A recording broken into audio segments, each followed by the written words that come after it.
اور جن لوگوں کو یہ مشرک اللہ کے سوا پکارتے ہیں ان کو برا نہ کہنا کہ یہ بھی کہیں اللہ کو بے ادبی سے بے سمجھے برا نہ کہہ بیٹھیں۔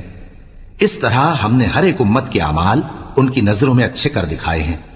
پھر ان کو اپنے پروردگار کی طرف لوٹ کر جانا ہے، تب وہ ان کو بتائے گا کہ وہ کیا کیا کیا کرتے تھے۔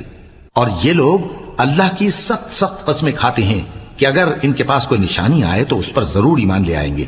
کہہ دو کہ نشانیاں تو سب اللہ ہی کے پاس ہیں، اور مومنوں تمہیں کیا معلوم ہے یہ تو ایسے بدبخت ہیں کہ ان کے پاس نشانیاں آ بھی جائیں تب بھی ایمان نہ لائیں،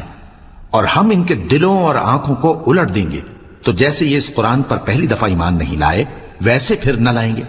اور ہم ان کو چھوڑ دیں گے کہ اپنی سرکشی میں بہکتے رہیں۔ اور اگر ہم ان پر فرشتے بھی اتار دیتے اور مردے بھی ان سے گفتگو کرنے لگتے اور ہم سب چیزوں کو ان کے سامنے لاموجود بھی کر دیتے تو بھی یہ ایمان لانے والے نہ تھے، مگر یہ کہ اللہ چاہے